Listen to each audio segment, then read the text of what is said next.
Buenos días, tengan todos ustedes. Sean bienvenidos este viernes a la 28ª sesión general de nuestro hospital, en el cual tenemos un tema que, bueno, a pesar de que el hecho de vernos con cubrebocas todos nos trae recuerdos de Vietnam, como dicen los chicos ahora, ¿no? Respecto a lo ocurrido hace unos años con la pandemia, la cual muchos de los que estamos aquí presentes enfrentamos, aprendimos y cometimos a veces algunas situaciones por desconocimiento en el momento del COVID-19 en el tratamiento. Pues bueno, sabemos que en los medios de comunicación últimamente se ha vuelto a poner de moda, los medios siempre buscan nota, y no hay nada mejor que recibir de la mano de los expertos los comentarios pertinentes y la información necesaria para poder nosotros estar pendientes y hacer frente a las nuevas eventualidades que puedan estar ocurriendo alrededor de las infecciones por SARS-CoV-2, específicamente el COVID-19. Y para ello, ¿quién mejor que dejar la coordinación de esta sesión a mi colega y amiga, la doctora María Luisa Hernández Medel, la jefa del Servicio de Epidemiología, quien llevará la coordinación, como les comentaba, de esta sesión? Al finalizar, pues estaremos atentos, esperemos que haya muchos comentarios y preguntas, y sobre todo al final también, que es lo que esperamos, que la información que aquí se vierta, pues sea difundida de manera correcta hacia el resto del personal del hospital. Doctora Hernández Medel, por favor. Tenemos que hablar de este microorganismo que, bueno, está en nuestro medio, llegó y llegó para quedarse. Entonces tenemos que estar, pues, actualizándonos en todo lo que va pasando. La agenda se va a desarrollar de esta forma. Vamos a abordar estos temas: evolución y diagnóstico de las variantes de este virus, que lo dará el doctor José Iván Inclán Reyes. Él es médico adscrito al servicio de infectología y internista infectólogo. Las formas clínicas y tratamiento, el doctor Juan José Fonseca Mata, que también es médico adscrito al servicio de infectología y es médico internista infectólogo. Algo muy importante: ¿qué papel juega hoy y en adelante el uso de los cubrebocas? Este tema será dado por la doctora Daniela de la Rosa Zamboni. La doctora es internista infectóloga y tiene un máster en epidemiología y es la jefa del servicio de epidemiología, y es una colaboración entre los servicios. El otro tema, el último, ¿es necesario seguirse vacunando contra la COVID-19? Este tema será impartido por el doctor Raúl Romero Cabello, infectólogo adscrito al servicio de infectología. Y para entrar en contexto, sabemos que la COVID-19 emergió y sigue siendo una de las principales causas de muerte en el mundo. Históricamente sabemos que esta pandemia vino a cambiar nuestra forma de vida, de prescripción y de movimiento social. Sabemos que en Wuhan en el 2019 se presentaron los primeros casos como un síndrome respiratorio, con diferentes formas de presentaciones clínicas, con manifestaciones extrarrespiratorias. Y el cuadro clínico puede presentarse como una forma leve, asintomática o grave que lleve a la muerte en un bajo porcentaje. La OMS, el 11 de marzo del 20, la declara una emergencia sanitaria y pandemia, porque para esta fecha todos los países del mundo ya habían registrado casos de infección por SARS-CoV-2. El 5 de mayo del 23, la OMS declara fin a la emergencia sanitaria y solamente se quedan medidas que vamos a continuar teniendo probablemente el resto de nuestra vida. En México lo declara 2 semanas después también. México siempre se suma a las declaraciones de la OMS.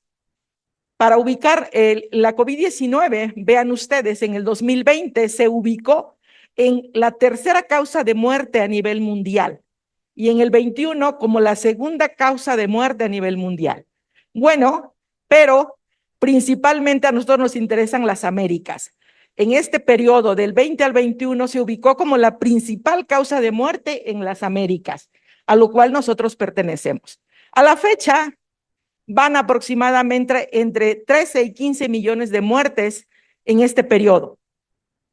Y bueno, vean ustedes el número de casos a nivel mundial del 20 al 23, que se declaró la epidemia terminada, van aproximadamente 769 millones. En México, que es lo que a nosotros nos interesa, bueno, pues hemos ido sumando y han sido casos confirmados 7.617.260 casos, y bueno, más los nuevos casos que se están agregando.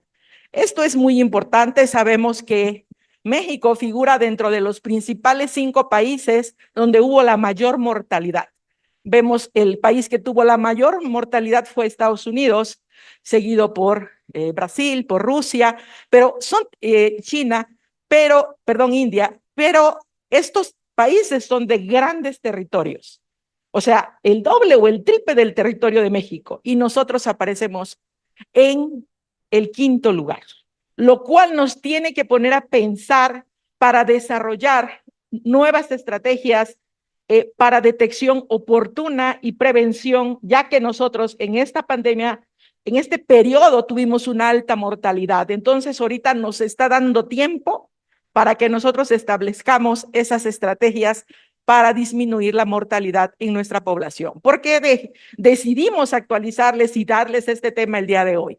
Situación actual. En las últimas semanas, en el último 8 a 12 semanas del 24, se ha reportado un aumento de casos de COVID-19 nuevamente. Por supuesto que la inmunidad generada ya por la propia inmunidad natural y la inmunidad generada por las vacunas, tenemos un panorama positivo ya en todo. Vamos a infectarnos, pero ya no nos vamos a morir probablemente si no tenemos factores que contribuyan a esto. Entonces, vean ustedes, en este periodo se han reportado 20,000 nuevos casos, de las cuales ha habido 20,000 hospitalizaciones, de las cuales 500 han requerido UCI, ¿ok?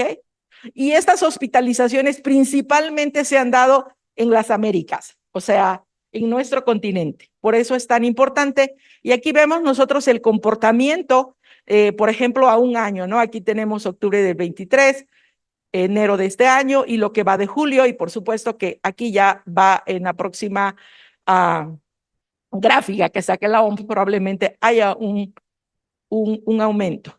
Este es lo de ahorita, para que nos situemos. Aquí tenemos nosotros el mundo, perdón, no se ve muy bien el mundo, pero aquí está México. Entonces, esto es en los últimos 28 días. En los últimos 28 días se han reportado 1,386 casos y en la última semana 516 casos. Entonces, este es nuestro panorama actual para que nos situemos en esta enfermedad tan importante. Y sin más preámbulo, doy la palabra al doctor José Iván Inclán Reyes.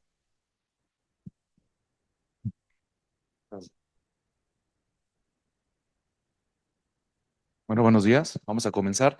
Me gustó citar el inicio del texto, entendiendo la evolución del SARS-CoV-2, con la intención de poder reconocer por qué es lo que pasa con los linajes de las subespecies que tenemos actualmente. Bueno, a forma de agenda, consideramos qué importancia y relevancia tiene el SARS-CoV-2, qué hay de estructura, patogenicidad, evolución y diagnóstico.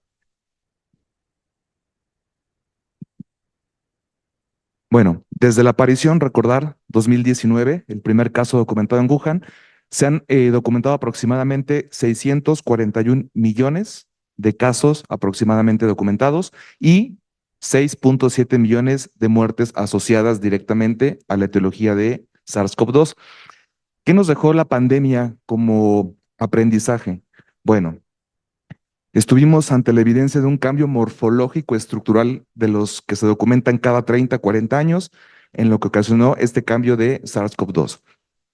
Y desde 2020, ahorita veremos la línea del tiempo en temporalidad, cuáles variantes antigénicas han ido evolucionando desde el punto de vista estructural. Y es que el virus es elegante en cuanto a estructura. Y es importante porque esto hace entender la transmisibilidad del virus junto con lo que respecta a lo que llaman actualmente escape inmunológico, que es cómo respondes a la vacuna, y por supuesto lo que repercute, ¿no? Que es en lo que respecta a los riesgos de severidad. Eso es lo importante como generalidad. Ahora, reconocer la importancia de esta diversidad o la preocupación radica en lo siguiente. Se comenta, ¿hay menos respuesta a la vacuna? ¿Hay cambios en la antigenicidad del virus para poder considerar que esto hace que evada la respuesta inmune? Esto traduce mayor tasa de contagiosidad, reinfección y severidad. ¿Y esto qué genera? Un mayor fitness viral. El fitness viral, para de forma muy genérica es formar linajes infecciosos y se asocia a que si el virus tiene esta capacidad de evadir el sistema inmune y se asocia a mayor transmisibilidad, puede tener la capacidad de generar más cepas con la capacidad infecciosa. Estructuralmente el virus tiene un genoma, tiene dos marcos de lectura y obviamente, ahorita lo veremos un poquito más estructural, codifica particularmente un gen de la nucleocápside, una de proteína de membrana, otro de envoltura y el maestro, porque aquí genera no solamente el inicio de la patogenicidad, sino además genera esta tasa de cambios estructurales que generan los linajes de una especie. A forma más clara, ven esta estructura que es estructuralmente es un virus, como repito, elegante. Obsérvelo, es un virus de RNA, tiene cerca de 30,000 pares de bases, tiene una estructura que tiene proteínas de nucleocápside, tiene además una proteína de envoltura, tiene además también proteínas de las nucleoproteínas, tiene proteínas de las que llaman el spike, y eso es importante porque observen, esta, como les comentaba, es la que media la entrada al hospedero. Ahorita veremos cómo es la fisiopatogenia. Esto es lo que le da gran parte de la inmunogenicidad en lo que respecta a la partícula infecciosa. Aquí es donde se generan los grandes cambios de los aminoácidos que generan estos cambios de las subespecies respectivas. Y, por supuesto, imprescindible en lo que, como comentaba, este inicio de la parte infecciosa hacia el hospedero. ¿Cómo inicia todo el caos desde el punto de vista estructural? Es un virus que tiene 4 formas de poder generar daño hacia el hospedero. Es citotrópico, genera un fenómeno tromboembólico. Ahorita lo veremos ahorita en esa siguiente diapositiva. Pero inicialmente, el tropismo de este virus, que es lo que quizás es lo que puede hacer diferente a otros virus respiratorios, es lo que generaba esta enfermedad sistémica. Sin embargo, considerar que, bueno, entrando, su principal receptor, que es el famoso receptor de angiotensina 2, empezaba a generar, obviamente, desde el punto de vista de cómo se inoculaba en el tracto olfatorio, en el epitelio nasal, y los tropismos que tenía de forma muy selectiva a nivel de alveolo y de bronquios. Entonces, si podemos observar estructuralmente este virus, como comentábamos, sus spikes es donde genera la parte más importante desde el punto de vista fisiopatogénico. Es decir, tiene 2 formas de poder entrar a la célula del hospedero. Una, por unas proteínas de anclaje y segundo, por lo que le llaman endocitosis. De esta forma, que estos funcionados como receptor o chaperones que puedan enclavar a la molécula, entra a la célula y esta ventana de inmediatamente separar este RNA, eso es lo que explica que las pruebas serológicas, las pruebas de diagnóstico tengan temporalidad. ¿Por qué? Porque inmediatamente que entra el virus, recordar que es un RNA virus y los RNA virus replican normalmente el retículo endoplásmico rugoso, pierden esta envoltura y es en la ventana de tiempo en el que podemos perder el antígeno. Se pierde esta ventana y se empiezan a formar sus 2 marcos de lectura.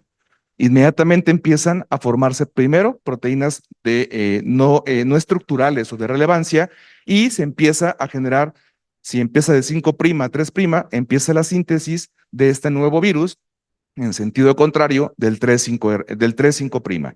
Ahora, se empiezan a formar algunas vesículas estructuralmente ya con la progenie de este virus y inmediatamente traslada ya con este material estructurado hacia empezar a ensamblarse, ¿de acuerdo? Y después de ensamblarse, al atravesar por el retículo endoplásmico rugoso, que repito, es un RNA virus y ahí replican todos los RNA virus, pasa al aparato de Golgi para prepararse para hacer esa exocitosis de esa partícula infecciosa llamada virión. Y esto sucede, obviamente, en un periodo de tiempo, y esto explica más o menos el periodo de incubación aproximadamente de este virus, que es de 4 a 8 días. Ya en la parte respiratoria, recordar hasta hace unos años cómo era la explicación de la famosa tormenta de citoquinas. Recordar que la linfopenia es un marcador predictivo en lo que respecta a la severidad y obviamente qué es lo que generaba, por qué los anticuerpos monoclonales vinieron a revolucionar desde el punto de vista en la severidad cuando tenemos las neumonías desarrolladas por SARS-CoV-2. Y porque vean, la cascada proinflamatoria es extraordinaria. Hay una inmunogenicidad significativa desde el punto de vista celular en el cual se genera el reclutamiento de múltiples moléculas proinflamatorias. Y esto generaba, obviamente, la reducción de los linfocitos, la famosa tormenta de citoquinas, estas moléculas proinflamatorias, el paciente con reactantes elevados, el paciente febril, el paciente con una catástrofe desde el punto de vista respiratorio, esta cascada de activación del complemento, y esto es la premisa por lo cual se sugería que el anticuerpo monoclonal podía ser una opción terapéutica en estos pacientes con severidad basados en el argumento de la cascada proinflamatoria. Ahora, comentaba, este virus tiene la capacidad de generar daño o caos de 4 formas. Tiene un efecto directamente citotrópico, después de que entra, tiene la capacidad de insultar al hospedero. Además, hay una disregulación, esto guiada por el tipo de receptor que si lo recuerdan, este famoso AC2, y que tenía un chaperón o una molécula de enclavamiento para poderlo fijar al spike de este virión. Y recordar que la gran parte de pacientes, sus fenómenos tromboembólicos que generaban las causas de función.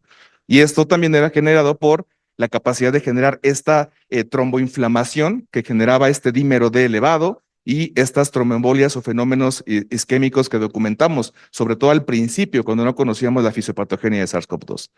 Y, como les comentaba, esta disregulación inmunológica, ya que obviamente al no tener el reconocimiento de primera intención, obviamente generaba este fenómeno proinflamatorio guiado por citoxinas y este fenómeno de inmunidad guiado particularmente por células T. Y estos 4 premisas son los que explicaban particularmente por qué este fenómeno se sucedía desde el punto de vista clínico, a diferencia de otros virus respiratorios, llamados influenzas y sistema respiratorio, pero la premisa eran esos 4 fenómenos fisiopatogénicos que explicaban lo que respecta a SARS-CoV-2. Ahora, la OMS ha documentado variancias de importancia y variantes de preocupación, dada por la capacidad de poder evadir el sistema inmune, de poder tener transmisibilidad, de poder tener respuesta a la vacuna y de poder generar estos casos de severidad, que por fortuna la severidad en las linajes actuales se ha visto que ha ido reduciendo. Hay muchas de importancia. Me enfoqué particularmente en las de preocupación, que son particularmente, o eran particularmente, alfa, beta, gamma, delta y ómicron. Nos vamos a enfocar particularmente esto. Sin embargo, para ver la historia del tiempo, desde que nace en Wuhan, por ejemplo, la cepa, digamos, salvaje o wild type, podemos considerar que a partir del primer año empezó a generar ese primer cambio morfológico en lo que les enseñaba, esa proteína del spike, que es la capacidad de poder generar esas mutaciones de aminoácidos. Después empezó a aparecer la variante Delta. Ahorita lo veremos en gráficas de infección, cómo tuvimos repuntes cuando empezábamos a observar esos cambios estructurales. Y a partir de 2022 empezamos a documentar esta variante de Omicron. Las 5 variantes más importantes de Omicron se empezaron a documentar desde ahí. Y eso obviamente es lo que generó esos repuntes desde el punto de vista de transmisibilidad. Visto de otra forma, lo que les comentaba, inicialmente desde el alfa a la delta, la inmunidad guiada por las vacunas empezaba a tener control desde el punto de vista de contagiosidad. Si se dan cuenta, en cuanto aparece la variante de Omicron en el 2021, a pesar de los boosters, porque obviamente aquí empezaron a boostear después de los esquemas completos de vacunación, guiada por RNA o por vector, el tipo de inmunidad, el repunte que tuvimos aquí fue guiada por este cambio estructural. Ahorita veremos por qué Omicron representa un principal problema desde el punto de vista para formar más sublinajes. Y obviamente que también observamos, además de la cantidad de casos, por fortuna la mortalidad sí no se vio golpeada desde el punto de vista a pesar que hubo aumento en la transmisibilidad. Y eso tiene que ver, obviamente, por la inmunidad tanto por la enfermedad y la inmunidad también creada ya por las múltiples vacunas. Y como les comentaba, desde el punto de vista de las diferentes especies que se generaron de SARS-CoV-2, observen la que genera Omicron. Si se dan cuenta, alfa, beta, y gamma y delta sí tienen cambios estructurales en los aminoácidos, pero observen en Omicron, prácticamente la cantidad de mutaciones en las secuencias es prácticamente total, tomando en cuenta la cepa inicial que tuvimos en 2019. Y esto, obviamente, como les puse en la segunda diapositiva, eso traduce la capacidad de responder a vacuna, la capacidad de generar transmisibilidad, la capacidad de poder evadir el sistema inmune, lo que les comentaba, el famoso actual llamado escape inmunológico. Y tiene que ver con estas características desde el punto de vista en mutaciones. Por eso, las variantes que se han creado, incluso la actual, que tiene que ver con la que tiene este repunte de importancia desde el punto de vista morfológico, es la que está generándose en la capa o la capa P3, que es la que se ha documentado. Observen casi en tres de cada cuatro, al menos en Estados Unidos, la etiología documentada es por KP3. Y si lo pueden ver, aquí les pongo más o menos un poquito más detallado, todas las mutaciones y como les comentaba, de la secuencia estructural de SARS-CoV-2, de la parte más significativa o importante es lo que respecta a la proteína del spike, la que tiene la mejor secuenciación, la que interviene en la fisiopatogenia y donde se han documentado particularmente las principales tasas de mutaciones. Se cree que tienen algunos cambios estructurales, porque a un capa P3 no se ha documentado morfológicamente realmente qué es lo que tiene diferente. Se piensa, se sospecha que tiene que ver con variantes en lo que respecta al spike para generar esta capacidad de contagiosidad. Sin embargo, como les comentaba, 3 de cada 4, al menos documentados en Estados Unidos, es lo que están generando la etiología desde el punto de vista. Y clínica me regreso, ¿por qué? Ya lo veremos un poquito más adelante o más en la tercera parte, que los cuadros clínicos particularmente son muy semejantes. Es difícil poder conciliar que un paciente tenga SARS-CoV-2, ya que el tropismo de los virus van cambiando, los linajes van cambiando y los tropismos desde el punto de vista en receptores pueden generar que una gripa pueda tener un diagnóstico, un algoritmo diferencial muy amplio. Eso lo hace difícil. Ahora, lo que les comentaba, desde el punto de vista, qué es lo que pasaba o los atributos que se consideraban para los sublinajes. Lo que se comentaba, mayor transmisibilidad, mayor severidad, mayor casos de fatalidad, eso documentado al inicio del 2020. Recordar que todavía no había inmunización por vacuna, al menos ahí. Sin embargo, ya enfocados desde el punto de vista significativo, que es la variante que vimos, es la que tiene mayor tasa de mutaciones en la estructura de los aminoácidos y poder observar que es verdad, mayor transmisibilidad, mayor riesgo de reinfección, menor capacidad de poder neutralizar y esto que tiene que traducir con las pruebas, por ejemplo, ahorita llegaremos a un punto en las pruebas. Sí se observa que hay una pérdida relativamente en lo que respecta a estos spikes que pueden hacer que las pruebas no diagnostiquen las cepas actuales. Sin embargo, el rendimiento diagnóstico aún es significativo. Importante, periodo de incubación, como les comentaba, puede ser aproximadamente documentado desde 4 a 8 días. Esto hace que de forma inicial no sea un cuadro tan agudo, tan súbito como por ejemplo es influenza, y después venía lo que llamábamos la cascada más inflamatoria, donde decíamos es la ventana de inflamación. Esa cascada estaba más significativa cuando el paciente desarrollaba esta neumonía de características intersticiales.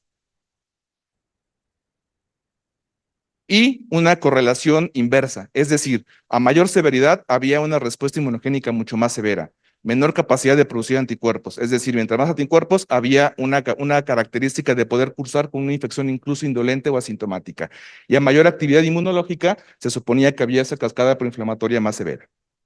Cuadro clínico se abordará de forma más en la siguiente parte. Sin embargo, considerar que es un virus que tenía tropismo por varios órganos, renal, respiratorio, intestinal, y esto generaba estos síntomas que decía salía fuera de lo cotidiano desde el punto de vista de virus respiratorios.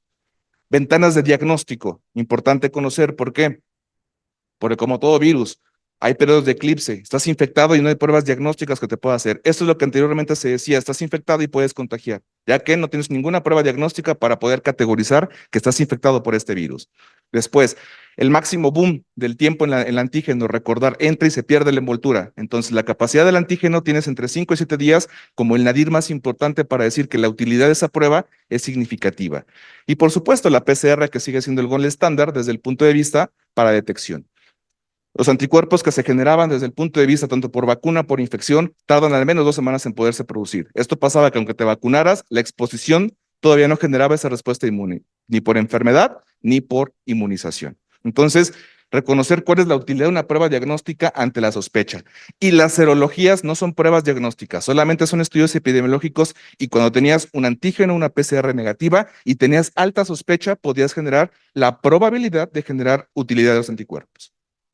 Y ya para culminar, bueno, reconocer la sensibilidad, a pesar, enfocándonos, porque las transmisiones actuales, esa es la premisa más importante, sublinajes de Omicron, son los que están actualmente apareciendo, ya que dimos la explicación de que antigénicamente y estructuralmente son los más diferentes, son los que son diferentes.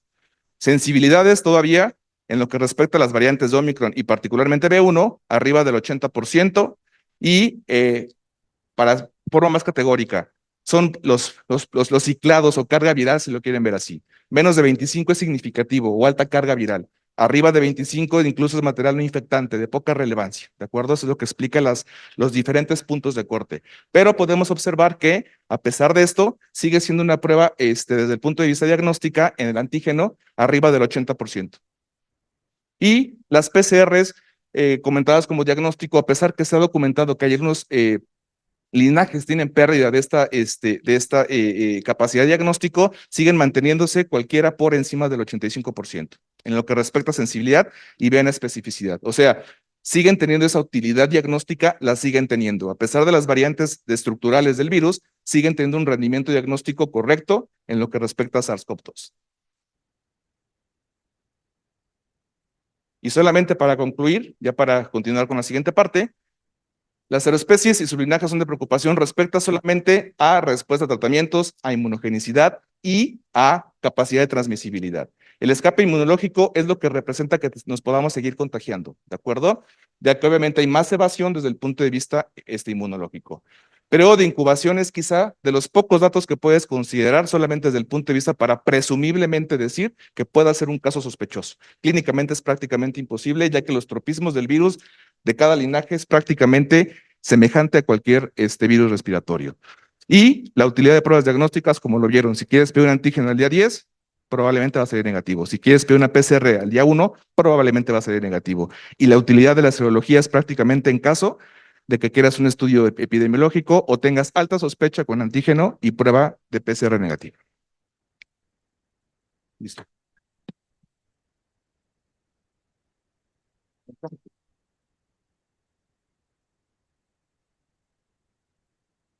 Buenos días. Para continuar en esta parte, ahora abordaje diagnóstico y las opciones terapéuticas que tenemos en la infección por SARS-CoV-2. Recientemente platicaba con mi hijo, viendo tanta gente con cubrebocas y me hacía un par de preguntas que vamos a contestar. Me decía, oye, clínicamente, ¿cómo puedo diferenciar una infección por SARS-CoV-2 de cualquier otro virus respiratorio? ¿Cómo lo puedo clasificar? ¿Y qué le doy? Entonces, ¿hay algún dato clínico cuando mi paciente se acerca a mí y decir, ¿usted tiene COVID? No, no. Como mencionaba Iván, el tropismo de SARS-CoV-2 hacia el receptor hacia el receptor de angiotensina 2 distribuido a nivel pulmonar y la cascada inflamatoria que desencadena nos provoca que la variabilidad de síntomas sea muy alto. Decía hace un momento el doctor Rosales, nuestros recuerdos de Vietnam, ya no olí mi café en la mañana, ya me dio diarrea. Oye, ¿tienes síntomas respiratorios? Todavía no. Estabas en la viremia. Los síntomas iniciales con las variantes primordiales, con antes de Delta, nos encontraron una variedad muy importante de síntomas, desde los gastrointestinales, los respiratorios, los neurológicos. En el Hospital General de México hicimos un recuento de nuestros primeros 65 casos con la variante primordial. Y lo que encontramos es que los síntomas variaban de un montón de formas. Los síntomas generales, fiebre, y que recuerden, fiebre se va a mantener a lo largo de los linajes, era lo que más predominaba. Los síntomas gastrointestinales, si bien la diarrea era como muy común, en los pacientes que llegaron al hospital no fue tanto. Lo que sí también tuvieron, y la parte respiratoria, que esto es la parte importante, ser una enfermedad esencialmente respiratoria, es que prácticamente todos tuvieron tos y prácticamente todos tuvieron disnea. Este estudio, claro que está sesgado. Estos fueron pacientes que llegaron al hospital. La epidemiología ambulatoria fue diferente. En esta tabla, nuestros autores lo que hacen es comparar la cepa wild type, la cepa de Wuhan, donde veían que la mayoría de los síntomas, pues sí, acá están, conjuntivitis, diarrea, ellos sí vieron más diarrea, síntomas generales, y aún así, los síntomas respiratorios predominaban en toda la población, tanto ambulatoria como hospitalaria. ¿Qué pasó? El virus mutó. Prácticamente desde la emergencia de Omicron nos enfrentamos a una pandemia diferente. El R0, la capacidad infectante de Omicron, fue diferente, pero su virulencia, su patogenicidad también fue diferente. Dejamos de lado los síntomas gastrointestinales y prácticamente un porcentaje mayor que con la cepa de Wuhan se comportó de manera sintomática. Los síntomas respiratorios persistieron y la fiebre persistió en un gran porcentaje de los pacientes. Entonces, de manera general, así se empezaron a comportar. Y un dato importante con las cepas Omicron y los sublinajes de Omicron es que un porcentaje importante cursó asintomático y cursó sin comorbilidades. Antes nosotros veíamos al paciente y ¿quién nos preocupaba? El diabético, el hipertenso, el obeso, el inmunocomprometido que vive con VIH o inmunocompromiso de otro tipo. Él era el que se nos iba a enfermar y era el que se nos iba a complicar. Desde que Omicron hizo su aparición, la gran mayoría de las infecciones que vimos fueron en pacientes sin comorbilidades. Explicaciones hay muchas. Se abrieron las fronteras, se regresó al trabajo, la gente joven salió a la calle y entonces la gente joven se empezó a enfermar. Independientemente de eso, este patrón persistió con las siguientes variantes. Recordemos que las variantes circulantes ahora son sublinajes de Omicron. ¿Cómo les fue a los pacientes? ¿Qué tanto se enfermaron y qué tan graves se pusieron? Marco la necesidad, en este estudio se hace comparación igual, previo a Omicron y posterior a Omicron. Y marco la necesidad de oxígeno como un marcador de gravedad. El paciente que requiere oxígeno, y lo veremos en 4 diapositivas más, es el paciente que requiere la atención hospitalaria. Entonces, prácticamente como lo vimos al principio de la pandemia y decíamos, 65% de los pacientes van a pasar con enfermedad leve, 35% con enfermedad grave y 5% con enfermedad crítica. Entonces, 35% es el promedio de enfermedad moderada, es el porcentaje de pacientes que requirió la atención hospitalaria con las cepas primogénitas. Para Omicron, ese porcentaje bajó, el porcentaje promedio fue alrededor del 20% entre los pacientes que requirieron la estancia hospitalaria por la necesidad de oxígeno o la atención en medicina crítica por la enfermedad grave. ¿Quiénes se vacunaron? Pues evidentemente un porcentaje importante de la población se encontraba vacunada para la emergencia de Omicron, como lo mencionó el doctor Inclán. ¿Quiénes ocuparon esteroide? Prácticamente no se movió, aunque fue estadísticamente significativo. Fueron menos, porque menos pacientes requirieron oxígeno. La hospitalización en terapia intensiva redujo del 20% a cerca del 11%, y esta tendencia siempre siguió hacia la baja. Y los muertos igual. Los pacientes con la mortalidad alrededor del 15%, en este caso 16%, la mortalidad posterior a la emergencia de Omicron, cerca del 10 al 11%. Y nuevamente, esto se mantuvo a la baja. Entonces así se comportaron. Me enfermo más jóvenes, se enferman más sanos, pero se enferman más leve.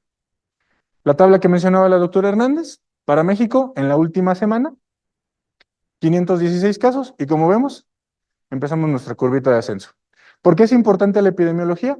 Porque como lo mencionaba el doctor Inclán, un cuadro gripal entra en un montón de diagnósticos, pero cuando lo ubicamos en el escenario epidemiológico, donde COVID, donde SARS-CoV-2, la variante Omicron, los sublinajes JN1, el sublinaje KPP2 y KPP3, cualquier gripa puede ser COVID. Ese es el valor clínico epidemiológico del cuadro. En este momento, prácticamente cualquier síntoma respiratorio alto que haya presentado fiebre puede ser COVID.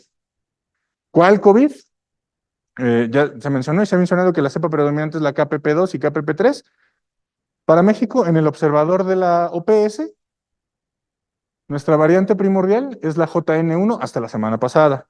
Muy seguramente esto ya es diferente, muy seguramente nos comportamos igual que los americanos.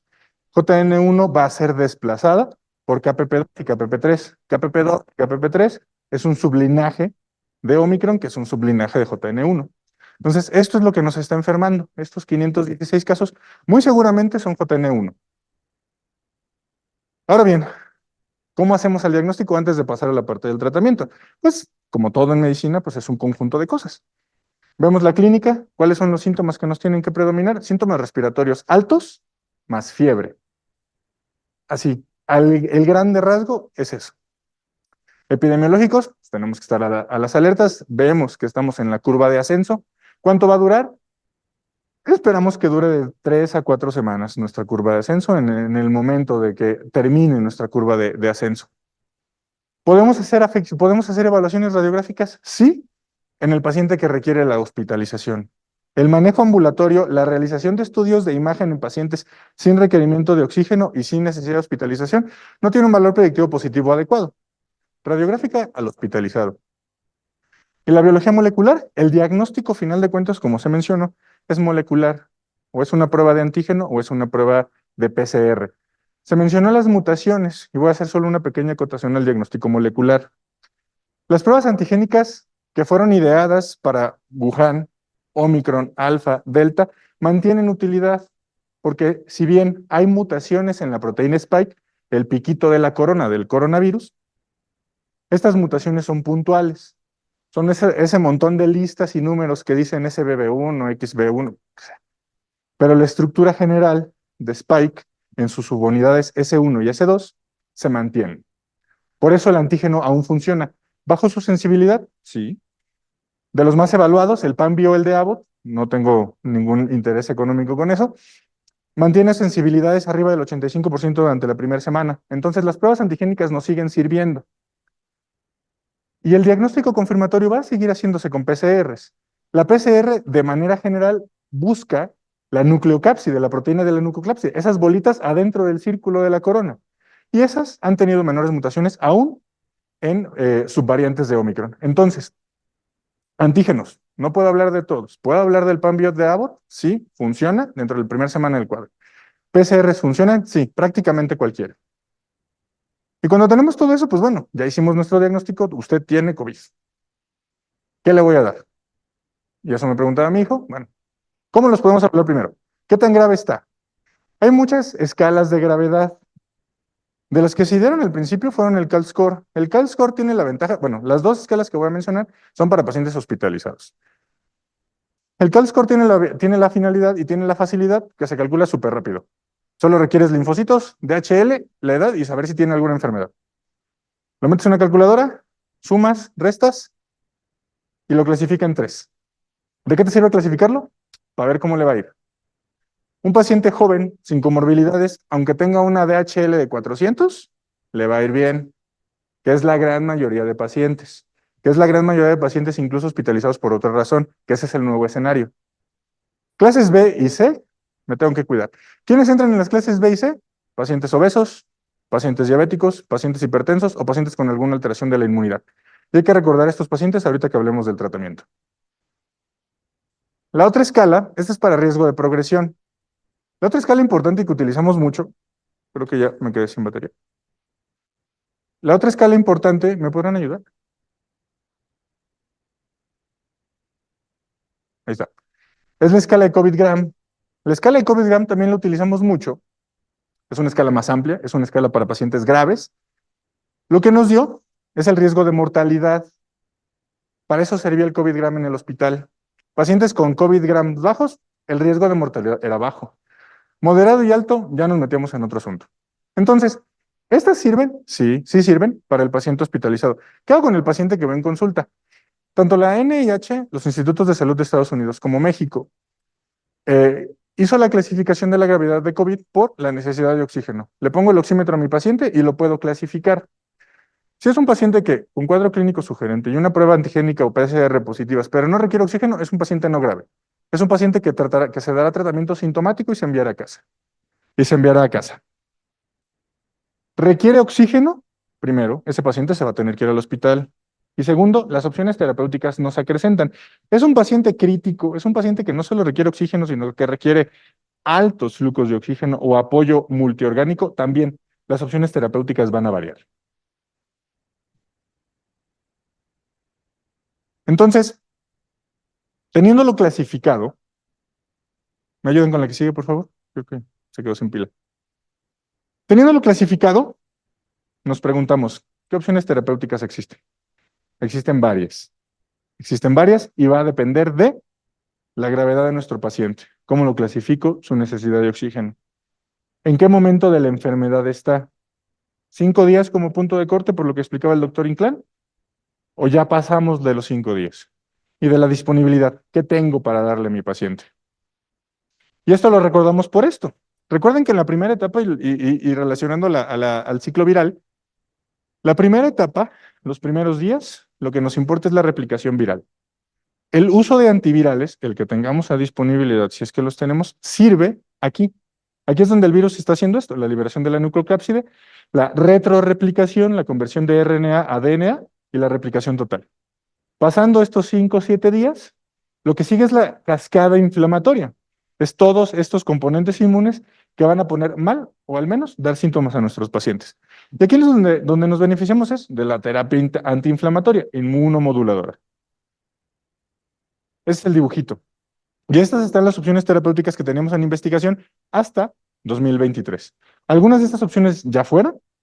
Los anticuerpos monoclonales perdieron efectividad justamente por estas mutaciones de Spike, pero nos quedamos con algunos antivirales y nos quedamos con algunos inmunomoduladores.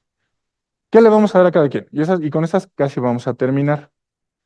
Ya clasificamos a nuestro paciente. Es un paciente joven, sin comorbilidades, que le dio calentura hace 3 días y viene con síntomas respiratorios, pero no de satura. Nada. Paracetamol y el aislamiento por 5 días según la Asociación Americana del Trabajo. Vigilarlo, decirle chécate tu oxigenación un par de veces al día y avísame cuando quieras. No se va a usar esteroide y ellos lo recomiendan. En el paciente que no desatura, el esteroide deteriora el cuadro clínico, aumenta el tiempo de viremia, aumenta el tiempo de shedding viral, el tiempo que el paciente va a continuar esparciendo sus virus. Entonces, en el paciente joven, sano, sin hipoxemia, paracetamol. ¿A quién se le puede ofrecer un antiviral?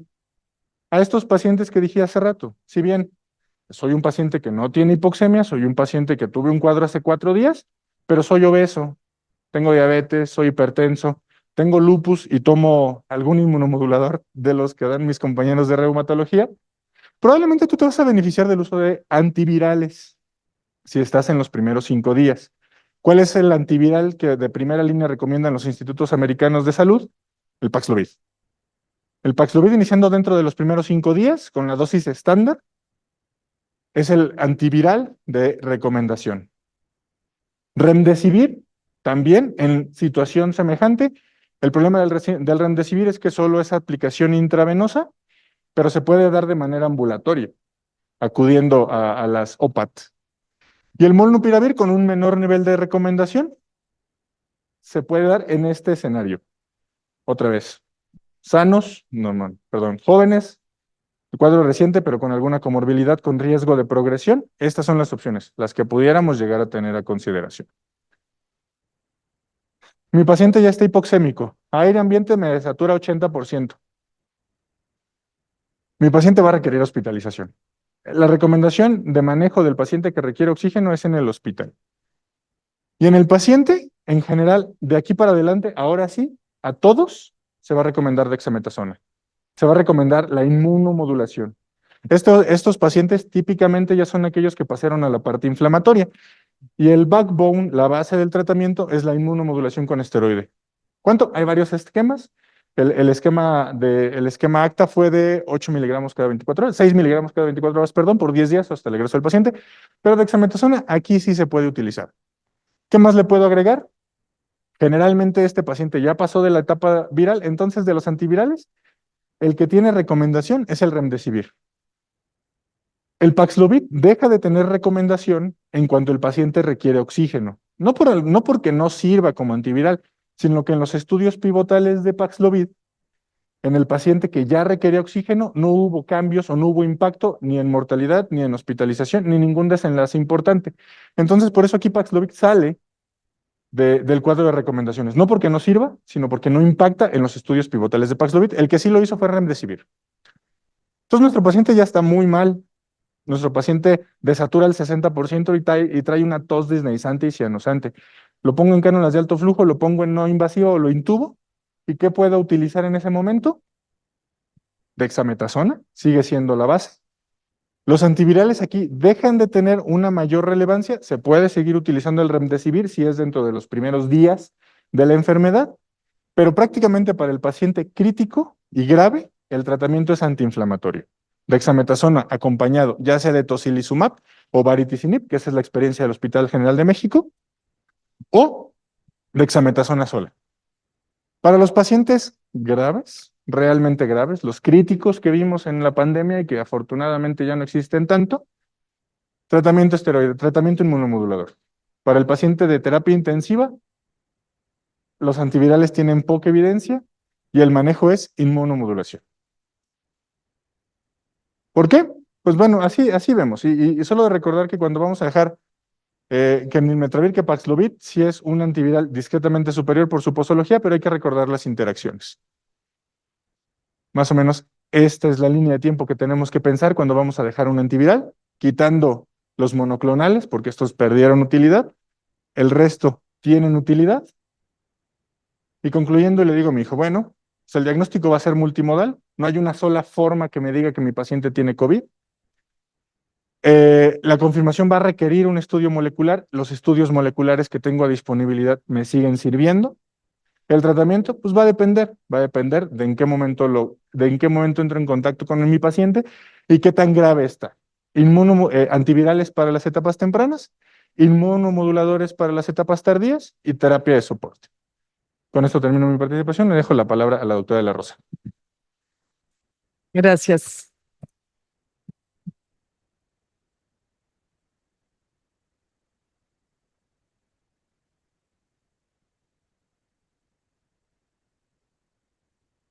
Pues bueno, tenemos el compromiso de ser el sándwich y ya con poco tiempo.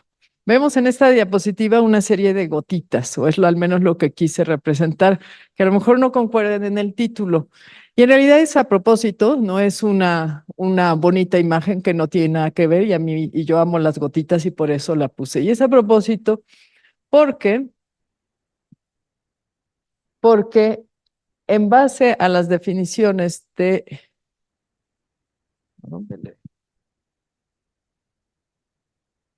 ya, gracias. Gracias. En base a lo que le hemos llamado gotas, gotículas, etcétera, es que va a venir la respuesta a esta pregunta. El papel que juega el uso de cubrebocas. Entonces, este era lo tradicional, lo que le hemos llamado gotas grandes, una micra, 1 milímetro, la salivota, y va y cae. Gotas medianas, intermedias, más de 10 micras a 100, y gotas chiquititas en aerosol, las que se quedan en el aire. Sin embargo, eso fue cambiando y fue demostrado por varios estudios, incluyendo este, que me pareció uno de los más explicativos, de que las gotas, independientemente de su tamaño, podían contener microorganismos. Esta es una simulación de aerosol, una simulación de un estornudo, una tos, un cantar, en el que pusieron en agua y en un spray que simulara esto, colonias bacterianas. Y fíjense ustedes cómo incluso a 180 centímetros del aerosol crecen, y pusieron, bueno, cajas de Petri, que son estas, crecen las colonias bacterianas. Visto en un esquema, vemos que incluso al hacer simulaciones repetidas, esto sigue creciendo. ¿Qué pasa si le ponemos distintos tipos de cubrebocas? Y pueden ver cubrebocas aquí de tela, arriba de una capa. Antes hasta de una capa se usaban cubrebocas que ya están prácticamente descartados, es casi lo mismo que no traer nada. Cubrebocas bicapa, cubrebocas, mascarilla quirúrgica, y definitivamente donde vemos los platitos más rojos sin cultivos es cuando se utiliza un cubrebocas tricapa o quirúrgico. Si a ese mismo esquema que vimos le ponemos la línea con el cubrebocas, que son estas bolitas azules, vean cómo independientemente de la distancia permanece en 0. Y si ya lo queremos todavía más explicativo, incluso con dibujitos, el cubrebocas de 3 capas, vean qué bonito, está muy cercano a 0 la cantidad de microorganismos que se desarrollan. Y si yo no tengo o quiero usar uno bonito de tela, porque principalmente no tengo contacto con pacientes, estoy en un área administrativa, también lo puedo hacer, ya que queda muy similar al anterior. Y si comparamos en la misma gráfica los 3 cubrebocas, vemos que es claro que cualquier cubrebocas es mejor que nada, como lo podemos ver acá, sobre todo uno tricapa o uno bicapa. Por si esto no fuera lo suficientemente complicado, pero se me olvidó mencionar que aquí están los códigos QR de cada una de las referencias que utilicé. Si quiere cada quien, si alguien gusta expandir la información, puede escanear el código QR. La mayoría están libres. Esto es todavía más complicado si a las gotas le añadimos la humedad. Este es el porcentaje de humedad, que vemos que a menor porcentaje de humedad las gotas se hacen más pequeñitas y al hacerse más pequeñitas van a flotar más. O sea, cuando hay clima más seco, las gotas están más en el ambiente y es posible que nos infectemos más. Entonces, gotas, gotículas, sequedad, humedad, son complejos y en realidad parece ser que no es una complejidad tan necesaria porque de todas maneras todas infectan. De ahí que la Organización Mundial de la Salud en julio del 2024, o sea, apenas, propone ya quitar gotas, gotículas, gotititas, microgotas, aerosoles y llamarle partículas infecciosas o infectantes, hay que ver cuál será la traducción en español, o partículas infecciosas respiratorias si es que vienen de una persona, pues de una persona, ¿no? Que las expelió. Aquí está igualmente el código QR, quien quiere ver este interesante artículo. De ahí, entonces, sale la vía de transmisión. Las vías de transmisión son 4 de patógenos respiratorios. La vía de transmisión aérea, en aerosol, a todos lados, el de cerca, el de lejos. La vía de transmisión por depósito directo es el que te escupe en la cara, por así decirlo, te cae la gota, la conjuntiva, a la boca, a la nariz. Contacto directo está explicado, ¿no? Por sí mismo. Contacto indirecto, bueno, hay algo que está, agarramos el microorganismo desde alguna otra superficie, generalmente con lo que tocamos todo, que son las manos, y nos lo pasamos a nosotros mismos. Nature hizo un hermoso resumen de todo esto que acaba de publicar la OMS, en el que podemos ver cómo independientemente del tamaño de la gota, tenemos la deposición directa, la transmisión por aire, el contacto directo, el contacto indirecto y la transmisión por aire. Lo que todavía no nos dice la Organización Mundial de la Salud es esto, cómo se va a traducir en las medidas de prevención. Pero vamos a volver a este esquema más sencillo de la OMS, un poco pixeleado, lo siento, y vemos que en todas las vías de transmisión las reducimos a 2. Tenemos una cadenita que pasa, bueno, la cadena es un poco compleja, pasa de una persona a otra, es toda una cadena de transmisión de microorganismos, y decía yo que nos reducimos a 2 sitios para evitar las manos y la nariz y la boca. Entonces, si agregamos higiene de manos, empezamos a disminuir gran parte de la cantidad de contagio y si agregamos cubrebocas, mucho más. Ya me pueden decir, sí, doctora, aquí estoy viendo al doctor de investigación, algún investigador me va a decir, pues usted me quiere convencer con un ejemplo de spray. Bueno, pues no. Este es un ejemplo de personas infectadas con COVID y qué tanto el uso de cubrebocas y de los distintos tipos de cubrebocas disminuía el RNA que expelía la persona. O sea, más real no puede ser. Esto no es una simulación, estos son personas infectadas que voluntariamente se pusieron una cámara que tenía la particularidad de medir esto y que ya se probó en COVID y todo, y se llamaba la cámara. Entonces, vean cómo las menores cantidades las vemos en la mascarilla quirúrgica, en la mascarilla N95, muy pegada a la de tela, y la KN95 un poquito más alto. Bueno, pero eso va a evitar infecciones. Ok, este es un estudio prácticamente poblacional en Maryland, en el que vieron que al poner uso universal de cubrebocas, vean cómo el número de trabajadores infectados y el porcentaje de positividad baja cuando se pone el uso universal de cubrebocas en trabajadores de salud, y cuando se agrega a pacientes baja todavía más. No hay muchos estudios que nos digan qué tanto esto va a impactar en las neumonías nosocomiales o en otros tipos de infecciones en el hospital. En esta experiencia, en este cartel que tenemos del Hospital Infantil de México, pueden ver ustedes aquí, pero no, pueden ver ustedes en gris, la media móvil de neumonía no asociada a ventilador, y acá cómo se fueron implementando acciones, que cada que se implementó una acción seguía, ¿no? Esto es acumulado. Y sin que yo les diga mucho los nombres, van a ver que aquí es donde se ve un gran declive. Todo esto es estadísticamente significativo. El descenso, los escalones, el número de estrategias, etcétera. Pero el que sin duda es más significativo en bajar incluso la neumonía nosocomial no asociada a ventilador, que si dicho sea de paso, ocasiona una mortalidad del 25% en los centros de mejor atención. El uso de cubrebocas universal definitivamente es el que tiene más impacto en bajar esto. Oye, pero eso fue en la pandemia y no había mucha gente. Pues sí, pasada la pandemia, el uso universal de cubrebocas sigue y las neumonías no asociadas a ventilador siguen en decremento. Entonces, contestémonos nosotros. ¿Cuál va a ser? La propuesta es esta. El uso en entorno cerrado en contacto con pacientes, cubrebocas es una medida de prevención estándar, como lo es la higiene de manos, desinfección de áreas. A alguien ya le habrá llegado este bonito acrónimo, desinfección, manos, cubrebocas, siempre es esencial para romper la cadena de transmisión. Muchas gracias.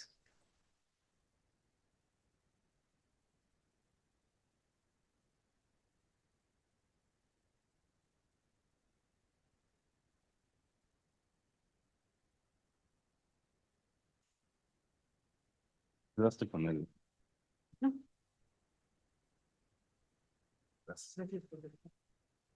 Sí. Buen día.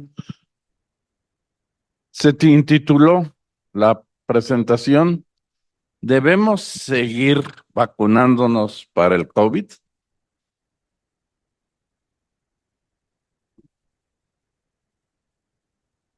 Bueno, ya se presentó esto, el doctor Inclán perfectamente, y solamente lo vamos a tomar como referencia. Aquí tenemos Spike, aquí tenemos el receptor AC2 y las dos partes de la proteína Spike, la A y la B. La A se fija, hagan de cuenta, la llave, y AC es la cerradura.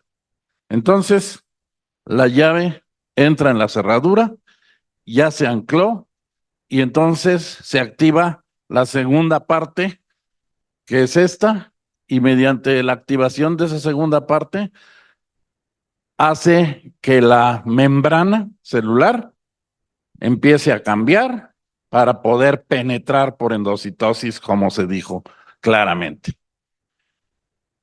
Esto dice uno, bueno, ¿y por qué muta? Pues porque así es la biología. Todos los seres vivos mutamos, pero hay una diferencia. El tiempo de replicación, el tiempo de generación, tiene mucho que ver. Las mutaciones espontáneas se dan entre los seres vivos más o menos a 100,000 generaciones. Para que pasen 100 en el ser humano que tiene 3 generaciones por siglo, pues no las vemos, imposible.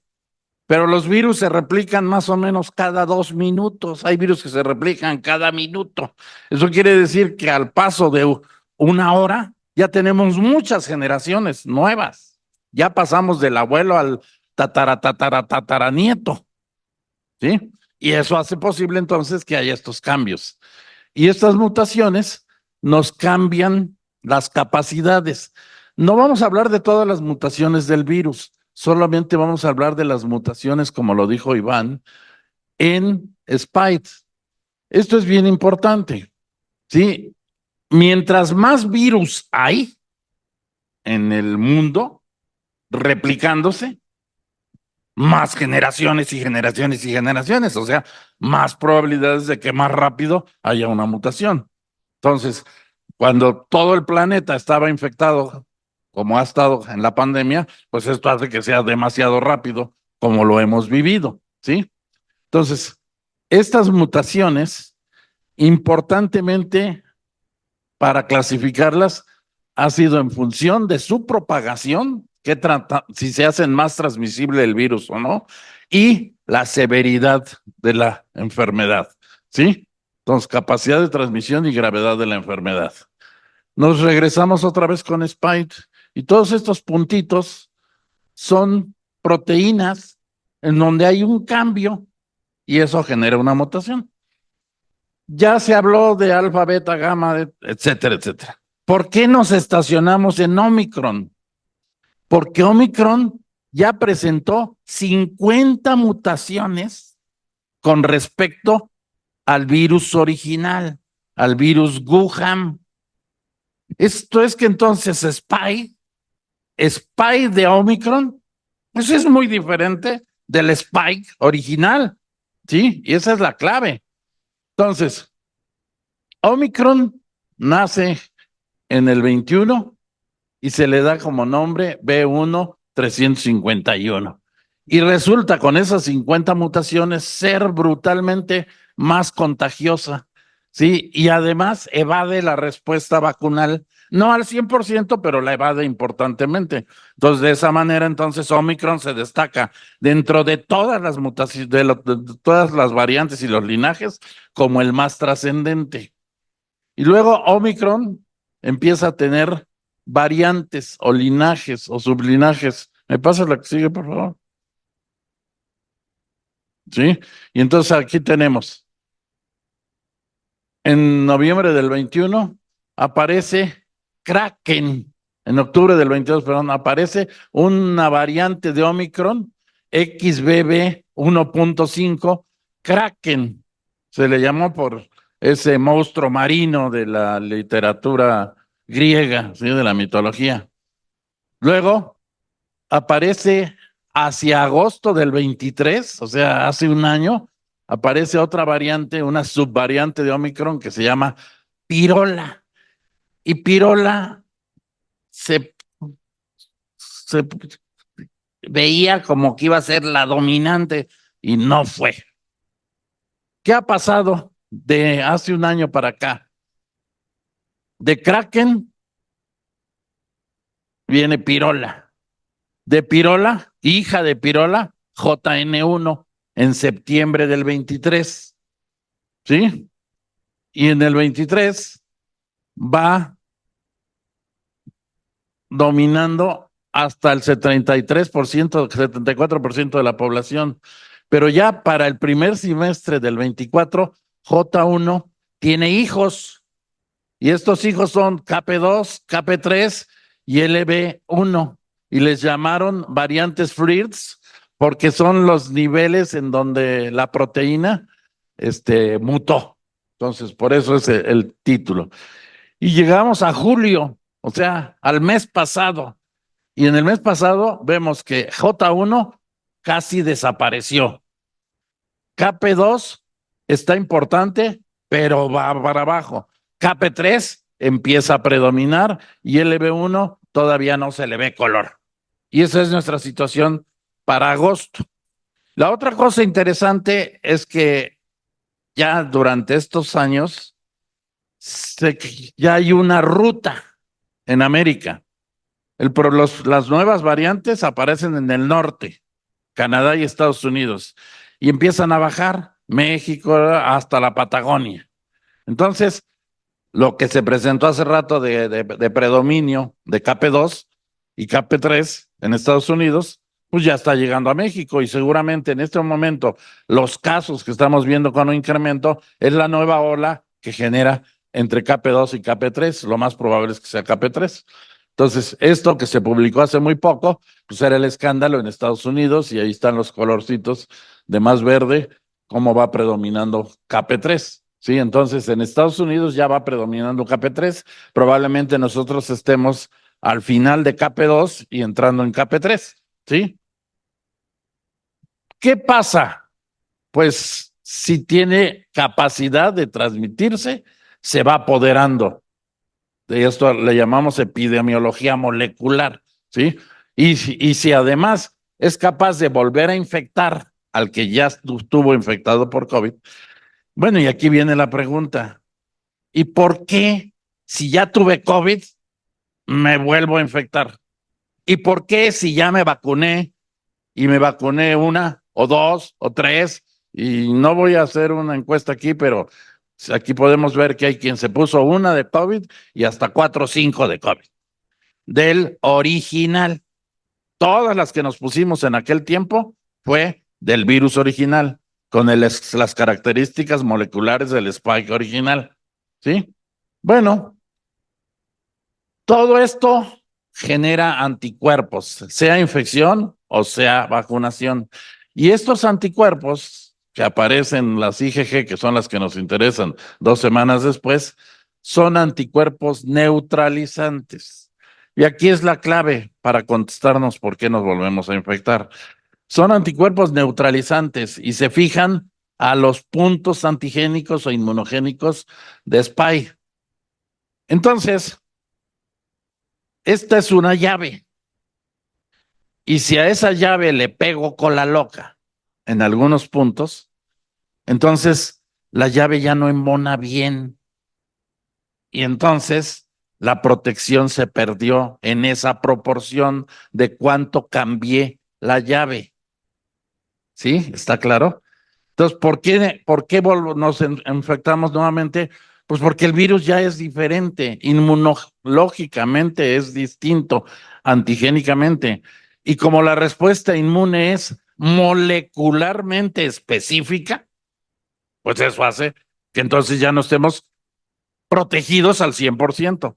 Todavía nos queda protección porque no cambió todo Spike, pero ya la protección del original a estos que son tataranietos de Omicron, pues ya es muy distinta. Por eso es que ya en este momento, recomendación, usar vacuna original, pues ya para qué, si ya está muy cambiada la llave, ¿sí? Entonces, las vacunas empezaron a demostrar que había diferencia entre una variante y otra en respuesta. Por ejemplo, aquí tenía 92% y luego bajaba a 70%. Entonces, eso sigue.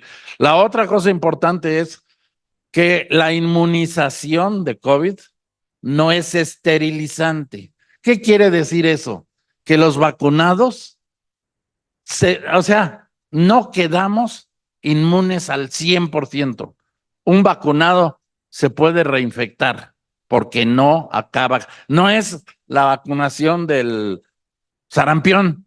La probabilidad de volvernos a infectar por sarampión es bajísima porque sí tiene esa capacidad, ¿sí? Entonces, esto ya se dijo claramente. ¿Qué vacunas ha habido? Ha habido 3 generaciones de vacunas hasta ahorita. La vacuna original, que fue la que nos pusimos, que si Pfizer, que si CanSino, que si, etcétera, etcétera. Luego, más o menos al 22, hacia finales del 22, estuvo la bivalente y actualmente tenemos las monovalentes. Entonces, ¿qué fueron las bivalentes? La bivalente fue virus original más una variante. Virus original más una variante. Esas no llegaron a México, nunca. Solo se las pusieron quien fue a Estados Unidos y se las puso allá. Yo entre que iba y no iba, se pasó y no me la puse. Ya, no. Hoy hay las monovalentes. Las monovalentes ya no tienen nada de la original. Son totalmente diferentes y están diseñadas estrictamente para un no más o menos reciente, para XBB 1.5, que es el abuelo de este KP3 de ahorita, ¿sí? Pero es lo más cercano y esto es lo que tenemos todavía. Se estima que para fin de año exista una nueva vacuna monovalente en donde va a cambiar esto. Y la gran duda ahorita, la OMS había sugerido que la vacuna de finales de este año sea J1NKP2. Pero pues ahorita está en discusión porque como está predominando KP3, a lo mejor se decide en este momento que incluya KP3 y no KP2. Entonces no lo sabemos y lo sabremos hasta fin de año, ¿sí? Entonces, las vacunas monovalentes son eficaces, son totalmente diferentes a la original en el porcentaje más importante, en el spin, son más eficaces que las bivalentes. O sea, podríamos decir que las monovalentes ya se llevaron, estas ya ni se hacen, pero ya se llevaron a todas las otras previas, ¿sí? Producen anticuerpos neutralizantes, sí tienen reacción cruzada con diferentes variantes en circulación. O sea, como esta todavía tiene linajes que son subsecuentes de la misma, entonces mantiene todavía inmunógenos importantes que sí reconoce. ¿Cómo se decide y quién decide qué vacuna hacer? Pues hay un cuerpo técnico sobre composición de vacunas contra COVID a nivel mundial que estudia todo esto y al final de todo eso dice, propongo que se haga la vacuna tal, de acuerdo al linaje predominante. Conclusión, lo dijo María Luisa Hernández, llegó para quedarse. La otra cosa que no mencioné, pero si vieron las fechas en las variantes y los linajes, se va viendo que más o menos el dominio de una variante es de 6 meses aproximadamente. A los 6 meses empieza a decrecer y le come el mandado el siguiente linaje, ¿sí? Entonces, si alguien me dice, ¿cada cuándo deberíamos de tener una nueva vacuna? Así súper estricto, sería cada 6 meses, sería súper eficiente, pero eso no es posible. Entonces, a lo mejor va a ser como cada año, pero la pregunta original, ¿y nos debemos seguir vacunando? Pues miren, el virus de hoy ya no es el de ayer, ya no estamos protegidos al 100%. La única manera que tienes para protegerte es revacunarte con la nueva vacuna. Entonces, la respuesta es sí, y molecularmente está demostrado. No es porque, es que tú estás en el negocio y quieres que se venda más. No, pues ahí está molecularmente demostrado. ¿Quieres protección? Hay que usar una vacuna actualizada. Muchas gracias. Me falta decirles que la semana que entra tenemos el Congreso, el primer Congreso nacional e internacional de vacunología. Va a ser jueves, viernes y sábado de la semana que entra en la unidad de congresos del Centro Médico Nacional. Están todos invitados y por mi cuenta tienen una beca todo el que quiera asistir. Se presentan el jueves a primera hora y ahí se les va a hacer su registro. Muchas gracias, muy amables.